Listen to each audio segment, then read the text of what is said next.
Cerita legenda.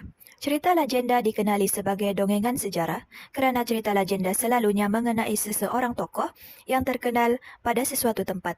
Masyarakat percaya bahawa tokoh tersebut pernah hidup dan wujud dalam sejarah. Kebenaran sejarah cuba dibuktikan dengan mengaitkan beberapa kesan di tempat tersebut yang menarik dan memang wujud sehingga masa sekarang. Tokoh legenda merupakan tokoh seorang pahlawan yang tidak ada tolok bandingannya. Dari itu, tokoh ini diberi sepenuh kebanggaan masyarakat setempat. Tokoh ini amat istimewa, mempunyai kelebihan yang tinggi dan bersifat kudus serta suci. Cerita legenda Putri Gunung Ledang.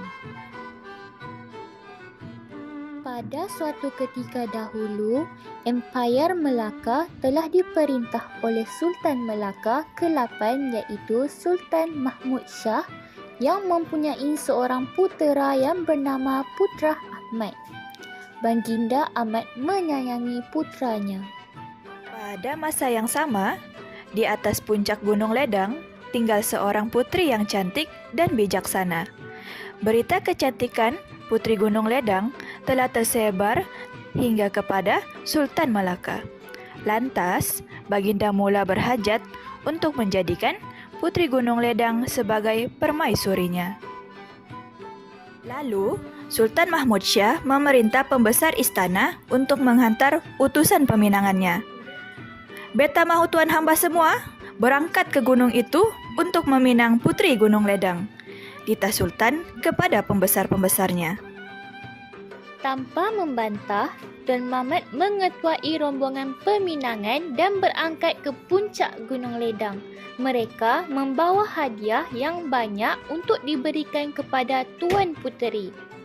Perjalanan ke puncak Gunung Ledang mengambil masa yang sangat lama dan penuh dengan pelbagai rintangan.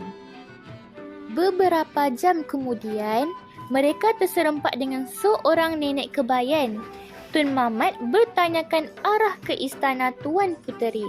Nenek kebayan menerangkan laluan ke istana dan berlalu pergi. Tun Mamat dan ahli rombongannya meneruskan perjalanan tanpa sedar bahawa Putri Gunung Ledang telah menyamar sebagai nenek kebayan itu. Akhirnya, mereka sampai ke istana Tuan Puteri. Setibanya di istana, mereka telah disambut baik oleh Tuan Puteri. Tun Mamat menyatakan hajat Sultan Melaka untuk meminang Putri Gunung Ledang. "Wahai Tuan Putri yang cantik rupawan, Patik datang ke sini dengan hajat yang besar untuk meminang Tuan Puteri," kata Tun Mamat. Mendengar hajat tersebut, Putri Gunung Ledang bersetuju untuk menerima pinangan Sultan Melaka. Namun, Sultan Melaka harus memenuhi beberapa syarat yang ditetapkan.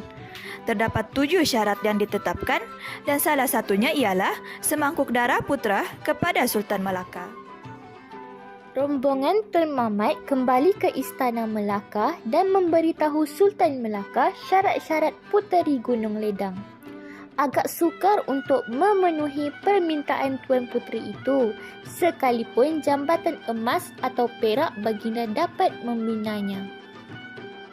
Namun, bagi mendapatkan sedulang hati nyamuk, setempayan air pinang muda dan semangkuk darah putera menjadi perkara mustahil untuk dilaksanakan. Sultan Melaka menjadi murka dan membatalkan niatnya untuk berkahwin dengan Putri Gunung Ledang. Baginda sangat kecewa dan bersumpah bahawa tiada sesiapa boleh berjumpa dan berkahwin dengan Tuan Putri lagi. Mula dari saat itu, tinggallah Putri Gunung Ledang sendiri di istananya di atas puncak Gunung Ledang. Manakala Sultan Mahmud Shah juga sedar tentang betapa tinggi nilai harga nyawa puteranya.